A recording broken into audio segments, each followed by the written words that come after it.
दंडवतम गोविंद गुरु बंधु अविजन सोए। पहले भये प्रणाम तिन नमो जो आगे होए। ग्रीव नमो नमो सतपुरुष को नमस्कार गुरु की नहीं। सुर नर मुनि जन साधुआं संतों सर्वसदी नहीं। सतगुरु साहेब संत सब डंडो तुम प्रणाम। आगे पीछे मध्य हुए तिनको जा कुर्बान। अनंत कोटि ब्रह्मांड में बंदी छोड़ कहाए। सो तो एक कबीर हैं जननी जने नमाए। अनंत कोटि ब्रह्मांड का एक रति नई बार।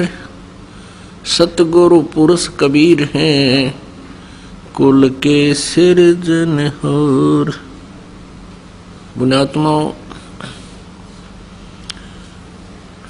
आध्यात्मिक ज्ञान इतना उलझ चुका है कि इसको सुलझाना बड़ा कठिन हो रहा है। हमारे पूज्य देव, हमारे इष्ट देव अनंत कोट ब्रह्मांड के कुल मालिक, सर्व ब्रह्मांडों के रचनहार कबीर देव जी, कबीर साहब, जो बनारस में भारतवर्ष की पावन धरती पर काशी शहर उत्तर प्रदेश में एक लहर तारा नामक तालाब के ऊपर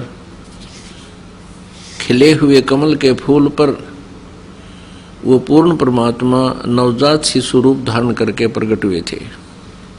ये हमारे पूज्य देव हैं, इष्ट देव हैं। और जो 120 वर्ष तक इस धरातल पर रहे, जुलाहे की भूमिका की, ये पूर्ण परमात्मा है, असंख्य ब्रह्मांड के सृजनहार हैं। ये पूर्ण मोक्षदायक है। पुण्यात्माओं, आज कुछ पुण्यात्माएं परमेश्वर के विषय में सुनकर अचंभित होंगे कि कबीर जी तो आज तक हमने कभी परमात्मा के रूप में नहीं सुना, क्योंकि हमने उनको एक कवि तक ही सीमित रखा हुआ था। लेकिन परमात्मा की जीवनी, उनकी लीला की कथाओं से स्पष्ट है और साथ में पवित्र वेदों, पवित्र श्रीमद् भगवत गीता आदि सदग्रंथों से प्रमाणित है कि वो कबीर परमात्मा असंख्य ब्रह्मांड का स्वामी है। आध्यात्मिक ज्ञान इतना उलझ चुका है कि इसके सुलझाना बड़ा कठिन हो रहा है। परमेश्वर कबीर देव जी, जो हमारे इष्ट देव हैं, वे स्वयं ही सत्यान देने के लिए धरातल पर आते हैं। अपने सनातन परम धाम से चलकर गति करके सहशरीर आते हैं और कुछ दिन यहाँ अपनी लीला करके सहशरीर चले जाते हैं। तो उन्होंने स्वयं ही आकर के अपनी प्यारी आत्माओं को ये यथार्थ ज्ञान बताया। उन्होंने यहाँ देखा कि कोई भी व्यक्ति, कोई भी संत, कोई भी ऋषि देव तत्व ज्ञान से परिचित नहीं है और सभी अपने अपने इष्ट को सर्वेश्वर, महेश्वर, मृत्युंजय, कालज्ञ, सब ब्रह्मांडों के स्वामी कह करके उनकी पूजा में लगे हुए हैं। अब परमेश्वर कबीर देव जी ने क्या कहा कि नौ मन सूत उलझिया, ऋषि रहे झकमार, और सतगुरु ऐसा सुलझा दे उलझे ना दूजी बार। कुछ श्रद्धालु, कुछ संत, गुरु श्री कृष्ण जी को अनंत करोड़ ब्रह्मांड का नायक बताते हैं, ब्रह्मांडों का रचनहार बताते हैं, पूर्ण परमात्मा बताते हैं। अब जो श्री कृष्ण जी को समर्थ बताते हैं, सर्वेश्वर बताते हैं, उन्होंने लगता है सदग्रंथों का अध्ययन नहीं कर रखा, दंत कथा सुना रहे हैं। देखिएगा श्री शिव पुराण, संक्षिप्त शिव पुराण, सचित्र मोटा टाइप, गीता प्रेस गोरखपुर से प्रकाशित है ये, और संपादक हनुमान प्रसाद पोदार, प्रकाशक एवं मुद्रक हैं गीता प्रेस गोरखपुर, गोविंद भवन कार्यालय कोलकाता का संस्थान। ये इनके फोन और फैक्स नंबर है। इसके 560 पृष्ठ पे ये है उमा संहिता और पृष्ठ नंबर 560 पे, ये 561 है। यहाँ पर हम यहाँ से पढ़ते हैं। उस समय पुत्र की प्राप्ति के निमित्त श्री कृष्ण के हिमवान पर्वत पर जाकर महर्षि उपमन्यु से मिलने उनकी बताई हुई पद्धति के अनुसार भगवान शिव की प्रसन्नता के लिए तप करने, उनके तप से प्रसन्न होकर पार्वती, कार्तिकेय तथा श्री गणेश सहित शिव के प्रकट होने तथा श्री कृष्ण के द्वारा उनकी स्तुति पूर्वक वरदान मांगने की कथा सुनाकर संत कुमार जी ने कहा, श्री कृष्ण का वचन सुनकर भगवान भव यानी शिव जी उनसे बोले, वासुदेव तुमने जो कुछ मनोरथ किया है वह सब पूर्ण होगा। इतना कहकर त्रिशूलधारी भगवान शिव फिर बोले, यादवेंद्र तुम्हें सांब नाम से प्रसिद्ध एक महापराक्रमी बलवान पुत्र प्राप्त होगा। एक समय मुनियों ने भयानक संवर्तक यानी प्रलयंकर सूर्य को शाप दिया था, तुम मनुष्य योनि में उत्पन्न होोगे, अतः वे संवर्तक सूर्य ही तुम्हारे पुत्र होंगे। इसके सिवा जो जो वस्तु तुम्हें अभिष्ट है वह सब तुम प्राप्त करो। संत कुमार जी कहते हैं, इस प्रकार परमेश्वर शिव से संपूर्ण वरों को प्राप्त करके श्री कृष्ण विविध प्रकार की बहुत सी स्तुतियों द्वारा उन्हें पूर्णतः संतुष्ट किया। तदंतर भगत वसल गिरिराज कुमारी यानी पार्वती ने शिवा ने प्रसन्न हो उन तपस्वी शिव भगत महात्मा वासुदेव से कहा, यानी कृष्ण से कहा। पार्वती बोली, परम बुद्धिमान वासुदेव नंदन श्री कृष्ण, मैं तुमसे बहुत संतुष्ट हूँ। अनग तुम मुझसे भी उन मनोवांछित वरों को ग्रहण करो, भूतल पर दुर्लभ है। श्री कृष्ण ने कहा, देवी यदि आप मेरे इस सत्य तप से संतुष्ट हैं और मुझे वर दे रही हैं, तो मैं चाहता हूं कि ब्राह्मणों के प्रति कभी मेरे मन में द्वेष न हो। मैं सदा द्विजों का पूजन करता रहूं, मेरे माता पिता सदा मुझसे संतुष्ट रहें। मैं जहां कहीं भी जाऊं समस्त प्राणियों के प्रति मेरे हृदय में अनुकूल भाव रहे। आपके दर्शन के प्रभाव से मेरी संतति उत्तम हो। अब पुण्यात्मा, आप इन सदग्रंथों को आंखों देखकर स्वयं निर्णय ले सकते हो कि श्री कृष्ण जी की क्या स्थिति थी, और इनको जो सर्वेश्वर, महेश्वर, अनंत कोट ब्रह्मांड के स्वामी और इनको यानी जगत गुरु कह रहे हैं, तो वो संत नहीं, ना ही वो आध्यात्मिक गुरु, और कोई श्रद्धालु ऐसा उनके कहने से लगा हुआ है, ऐसे मानकर साधना कर रहा है, वो अपना जीवन नष्ट कर रहा है। महाराज जी, क्या श्री कृष्ण जी ही विष्णु भगवान का स्वरूप हैं? जहाँ तक बात है भगवान कृष्ण और विष्णु भगवान को जब हम नारायण के रूप में लेते हैं तो वहाँ भगवान कृष्ण नारायण के ही अवतार हैं, तो उस रूप में वहाँ एक रूपता है, वहाँ की भिन्नता, कहीं भेद नहीं है। तो ये थे स्वामी ज्ञानानंद जी के विचार। और आइए अब जानते हैं आदरणीय इस्कॉन प्रमुख महम्मद दास जी के विचार। मैं यही आपसे जानना चाहूंगी कि श्री कृष्ण जी ही विष्णु का स्वरूप है, क्या ये सच है? ऐसा है कि अगर आप श्रीमद् भागवत पढ़ेंगे तो आपको पता चलेगा कि कृष्णस्तु भगवान स्वयं, जितने अवतार हैं उसके अवतारी श्री कृष्ण है। तो विष्णु, ब्रह्मा, महेश वो गुण अवतार हैं भगवान कृष्ण के, अर्थात जो रजोगुण के प्रतिनिधि हैं वो ब्रह्मा जी हैं, सृष्टि को पैदा करते हैं, बनाते हैं, निर्माण करते हैं। और जो सतोगुण के प्रतिनिधि देवता हैं विष्णु भगवान, जो पालन करते हैं। और तमोगुण के प्रधान देवता हैं वो भगवान शंकर हैं, जो सृष्टि का प्रलय करते हैं। लेकिन ये तीनों के तीनों भगवान श्री कृष्ण के प्रतिनिधि हैं। मैंने जैसे आपको बताया कि ये तीनों गुणावतार हैं। सतोगुण के रूप में भगवान विष्णु पूरे सृष्टि का पालनहार हैं, पालन करते हैं। और रजोगुण के रूप में ब्रह्मा जी उसका निर्माण करते हैं, सृष्टि का निर्माण करते हैं, सृजन करते हैं। और भगवान शंकर तमोगुण के प्रतिनिधि के रूप में उसका संहार करते हैं। कहने का तात्पर्य ये है कि ब्रह्मा जी, विष्णु जी और शिव जी श्री कृष्ण जी के ही अवतार हैं।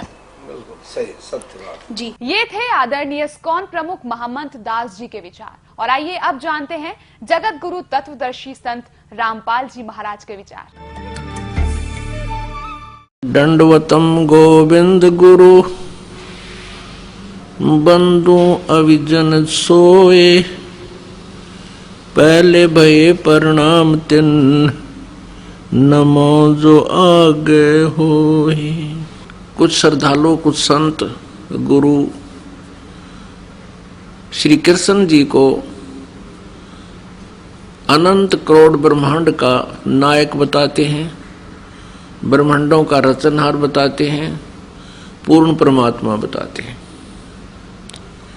साथ में ये भी कहते हैं कि वो श्री विष्णु जी के ही अवतार थे, यानी श्री विष्णु जी ही स्वयं धरातल पर अवतरित हुए हैं। श्री विष्णु जी सतोगुण प्रभु हैं, ये भी उन्हें स्वीकार्य है। पुण्यात्मा, किसी भी निर्णय पर पहुंचने के लिए हमने कोई आधार बनाना होगा। जिन भगवानों यानी श्री ब्रह्मा जी, श्री विष्णु जी, श्री शिव जी की हम महिमा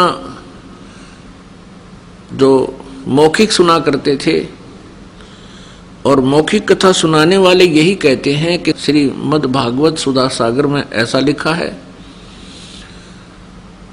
और श्री शिव पुराण में ऐसा लिखा है, श्री विष्णु पुराण में ऐसा लिखा है, श्री देवी पुराण में ऐसा लिखा है। और उन पवित्र पुराणों को आधार बता करके ये कहा करते थे कि कह रहे हैं अब भी कि ब्रह्मा विष्णु महेश अजन्मा है, इनकी जन्म मृत्यु नहीं होती। कुछ एक इतना तो मानने लग गए हैं विश्वास के ज्ञान को सुनकर कि वो सर्ग के अंत में विराट परमात्मा में लीन हो जाते हैं और फिर प्रारंभ में वो फिर प्रकट हो जाते हैं। ये इनका भ्रमित ज्ञान है, लोक वेद है, दंत कथाएं हैं, यथार्थ ज्ञान नहीं है। श्री कृष्ण जी सतोगुण प्रभु हैं। एक ब्रह्मांड के अंदर एक विभागीय मंत्री जानो, सतोगुण विभाग के एक मंत्री यानी साहेब हैं, इतने स्वामी हैं, इतने प्रभु हैं। ये अनंत कोट ब्रह्मांड के नायक नहीं हैं। इनके समांतर शक्ति श्री ब्रह्मा जी ये रजोगुण विभाग के स्वामी हैं और स्वयं भी ये रजोगुण युक्त हैं। श्री कृष्ण जी श्री विष्णु जी ये भी सतोगुण युक्त हैं, सतोगुण है ये।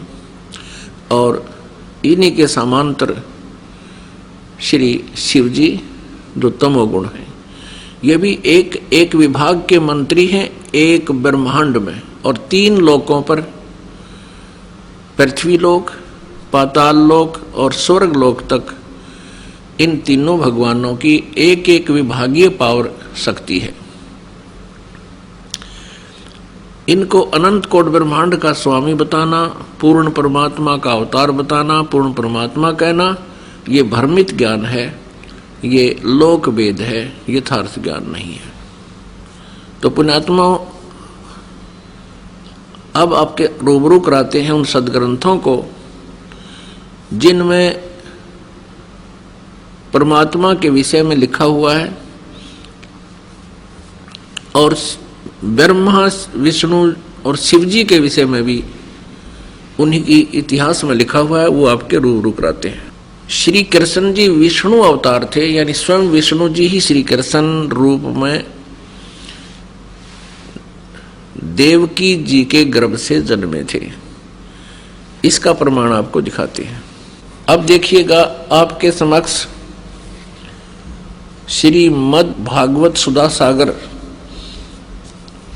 के अंदर प्रमाण दिखाते हैं। गीता प्रेस गोरखपुर से प्रकाशित है। सचित्र श्री भागवत सुधा सागर भगवान वेद व्यास कृत श्रीमद् भागवत 12 स्कंदों की सरल हिंदी व्याख्या श्लोकांक सहित सुख सागर, गीता प्रेस गोरखपुर से प्रकाशित है। इसके मुद्रक एवं प्रकाशक है गीता प्रेस गोरखपुर। इसके पृष्ठ नंबर 549 पे 549 पृष्ठ नंबर पर दिखाते हैं। ये देखिएगा, 10वां स्कंद अध्याय 3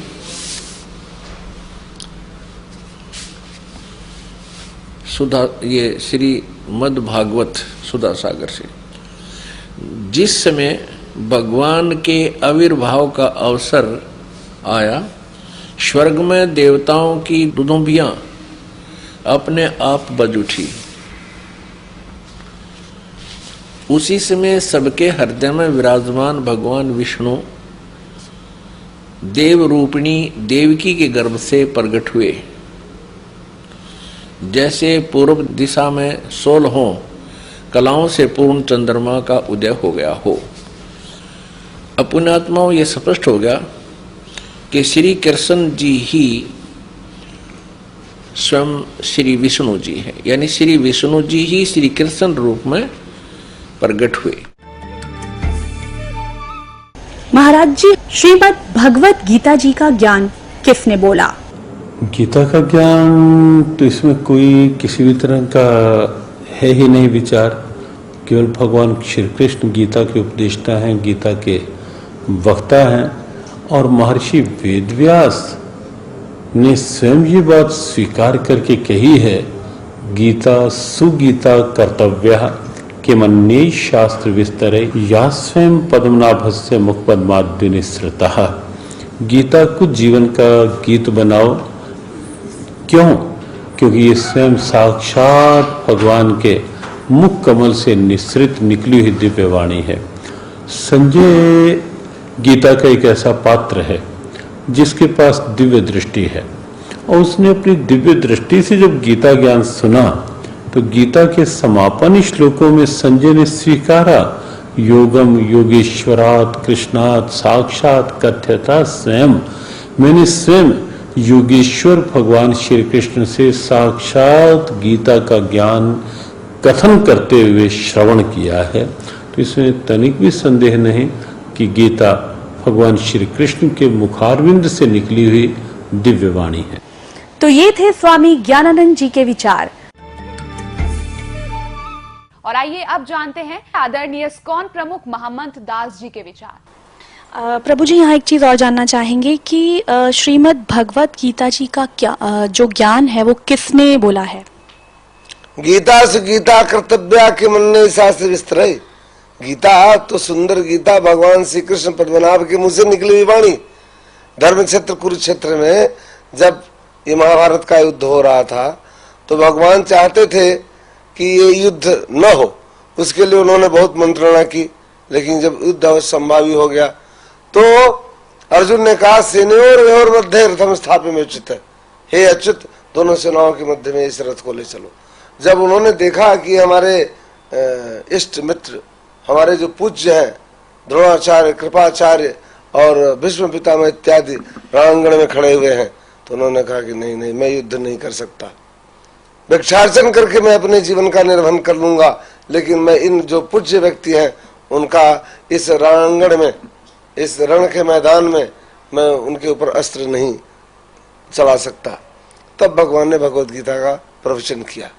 फिर 5000 साल के बाद ये लुप्त प्राय हो गई, तभी वही दिव्य ज्ञान ऐसी भक्तिवेदांत स्वामी श्रील प्रभुपाद जी पूरे विश्व में इस गीता का आवंटन कर रहे हैं, मुक्त कंठ से पूरे विश्व को 100 भाषाओं में गीता का ज्ञान दे रहे हैं। ये थे आदरणीय इस्कॉन प्रमुख महम्मद दास जी के विचार। और आइए अब जानते हैं जगत गुरु तत्वदर्शी संत रामपाल जी महाराज के विचार।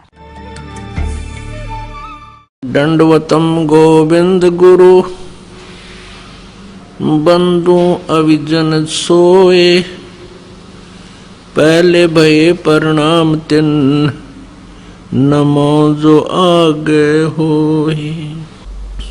पुण्यात्माओं, अभी तक आप जिससे भी बात करते हो कि श्री गीता जी का ज्ञान किसने बोला, तुरंत कह देते हैं, तपाक से कह देते हैं श्री कृष्ण जी ने बोला, इसमें कोई दो राय नहीं है। ये बिल्कुल अज्ञानी है, इनको क्या इनका पता नहीं किसी चीज का। अब देखिए, श्री कृष्ण जी ने कहा कि मैं तो गीता के बारे में जानता नहीं, मैंने क्या बोला था, क्योंकि जैसे कोई प्रेत किसी में प्रवेश कर जाता है, वो प्रेत बोलता है, उसके निकलने के बाद फिर वो आत्मा को पता नहीं होता कि मैंने क्या बोला था, और ही बताया करते हैं आपने ऐसा बोला था, तो तू ऐसे बोल रहा था, तू ऐसे कह रहा था, और वो बोल रहा था भूत। तो ऐसे ये प्रेतवत प्रवेश करके श्री कृष्ण जी में यो काल गीता का ज्ञान बोल गया। ये देखिएगा, संक्षिप्त महाभारत द्वितीय खंड गीता प्रेस गोरखपुर से प्रकाशित है। व्यास जी, वेद व्यास जी इसके राइटर हैं। इसके 667 पृष्ठ पे इसके संपादक हैं जयदयाल गोविंदका, जो गीता जी के अनुवादक भी हैं, संपादक तथा संशोधक गीता प्रेस गोरखपुर, गीता प्रेस गोरखपुर से प्रकाशित और मुद्रित है। इसके 667 पृष्ठ पर हम चलते हैं। ये देखिएगा, ये है 667 पृष्ठ। श्री कृष्ण का अर्जुन से सिद्ध महर्षि और कश्यप का संवाद। जन्मेजय ने पूछा, ब्रह्मन शत्रुओं का नाश होने के बाद जब महात्मा श्री कृष्ण और अर्जुन सभा में बैठकर वार्तालाप कर रहे थे, उस समय उनमें क्या क्या बातचीत हुई। वैशंपायन जी कहते हैं, राजन, श्री कृष्ण के सहित अर्जुन ने जब अपने राज्य का पूरा अधिकार प्राप्त कर लिया तो वे दिव्य सभा भवन में आनंद के साथ रहने लगे। एक दिन सज्जनों से घिरे हुए वे दोनों मित्र स्वेच्छा से घूमते घूमते सभा मंडप के ऐसे भाग में पहुंचे जो स्वर्ग के समान सुंदर था। पांडव नंदन अर्जुन श्री कृष्ण के साथ रहकर बहुत प्रसन्न थे।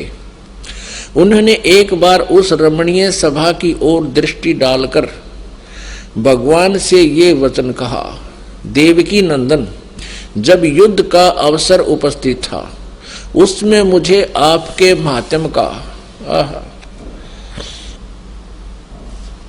ज्ञान और ईश्वरीय स्वरूप का दर्शन हुआ था, किंतु केशव, आपने स्नेहवश पहले मुझे जो ज्ञान का उपदेश किया था वह सब इसमें बुद्धि के दोष से भूल गया है। यानी जो गीता ज्ञान सुनाया था युद्ध के दौरान, अब मैं भूल गया। अर्जुन बोल रहा है, उन विषयों को सुनने के लिए बारंबार मेरे मन में उत्कंठा होती है कि वो ज्ञान गीता वाला मुझे फिर सुना दे, मैं सुनना चाहता हूँ। इधर आप जल्दी ही द्वारका जाने वाले हैं, अतः पुनः वह सब विषय मुझे सुना दीजिए। पुण्यात्माओं, अर्जुन भगवान श्री कृष्ण जी से कह रहे हैं कि भगवान, जो गीता जी का ज्ञान आपने युद्ध के दौरान सुनाया था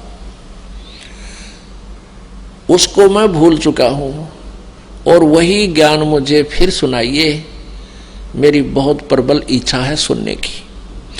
अब श्री कृष्ण जी क्या कहते हैं देखना। इधर आप जल्दी ही द्वारका जाने वाले हैं, अतः पुनः वह सब विषय मुझे सुना दीजिए, अर्जुन ने कहा। अब वैशंपायन जी कह रहे हैं कि अर्जुन के ऐसे कहने पर वक्ताओं में श्रेष्ठ महातेजस्वी भगवान श्री कृष्ण ने उन्हें गले से लगाकर इस प्रकार उत्तर दिया। श्री कृष्ण बोले, अर्जुन, उस समय मैंने तुम्हें अत्यंत गोपनीय विषय का श्रवण कराया था, अपने स्वरूप भूत धर्म सनातन पुरुषोत्तम तत्व का परिचय दिया था और नित्य लोकों का भी वर्णन किया था, किंतु तुमने जो अपनी नासमझी के कारण उस उपदेश को याद नहीं रखा, यह जानकर मुझे बड़ा खेद हुआ है। उन बातों का अब पूरा पूरा स्मरण होना संभव नहीं जान पड़ता।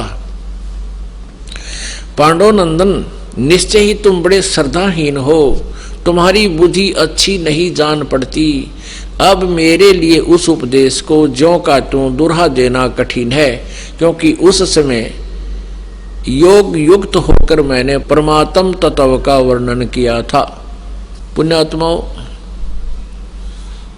अब श्री कृष्ण जी अर्जुन पर तो डांट मार रहे हैं, धमका रहे हैं कि तू बड़ा श्रद्धाहीन है, तेरी बुद्धि अच्छी नहीं है, तूने याद क्यों नहीं रखा गीता जी के ज्ञान को। और स्वयं कह रहे हैं, अब मुझे वो पूरा पूरा फिर याद नहीं आ सकता। कोई बात हुई या जिसे सीधे श्री कृष्ण जी ने कह का भी नहीं पता था कि गीता में मैंने बोला क्या है। पुण्यात्माओं, अब ये दास सत्संग कर रहा है जिस विषय पर, और आप सुन रहे हो, जो प्रथम बार इस ज्ञान को सुनेगा उसको 20% याद रहेगा मुश्किल से। और मैं वक्ता हूं, अपनी होश में बोल रहा हूं, तो मुझसे कभी सुन लेना, उसी समय सुना दूंगा, क्योंकि मैं अपने होश में बोल रहा हूं। और आप मुझसे पूछो कि वो सुनाना वो विषय जो उस दिन सुनाया था, और मैं कहूं तुमने याद क्यों नहीं रखा, मुझे याद नहीं, इससे सिद्ध है कि मैंने बोला ही नहीं, यानी किसी और कोई भूत बोल गया मेरे अंदर आकर के, तब मैं ऐसी बातें कह सकता हूं। तो ऐसे ही श्री कृष्ण जी में काल बोल रहा था। ये काल कौन है? ये 21 ब्रह्मांड का स्वामी है, ब्रह्मा विष्णु महेश का पिता है, दुर्गा इसकी पत्नी है, ब्रह्मा विष्णु महेश की माता दुर्गा है। ये काल जो है, इसने गीता जी अध्याय नंबर 4 के श्लोक नंबर 5 और 9 में ये स्पष्ट किया है कि अर्जुन, तेरे और मेरे बहुत जन्म हो चुके, तू नहीं जानता, मैं जानता हूं। मेरे जन्म और कर्म अलौकिक हैं, दिव्य हैं। अब कैसे कर्म दिव्य हैं? अब जैसे श्री कृष्ण में प्रवेश करके भूत की तरह, प्रेत की तरह अपना उल्लू सीधा कर गया, नाश करवा दिया। अर्जुन नट है, कृष्ण नट है, मना करे हम नहीं करते ऐसे युद्ध ना। पहले कृष्ण जी भी मना करे थे कि नहीं, ऐसा जुल्म नहीं करना चाहिए, और यहां तक प्रतिज्ञा कर ली थी महात्मा ने, श्री कृष्ण जी ने, कि मैं युद्ध नहीं करूंगा, हथियार भी नहीं उठाऊंगा, क्योंकि युद्ध नहीं चाहते थे। वो बड़े शांत प्रिय महापुरुष थे, सतोगुण भगवान है। लेकिन काल ने उसमें प्रवेश किया और अर्जुन को डराया, भयंकर रूप दिखा करके। डरते अर्जुन ने स्वीकृति दे दी, हाँ मैं आपसे सहमत हूं और युद्ध करूंगा। उसने जान लिया कि यदि एक बार फिर ये विराट रूप दिखा दिया, तेरा कलेजा फट जाएगा, इसलिए युद्ध करना ही उसने अपना हित समझा। तो अभी आपको दिखाते हैं इसके जन्म और कर्म कैसे अलौकिक हैं, ये कर्म कैसे अलौकिक करता है।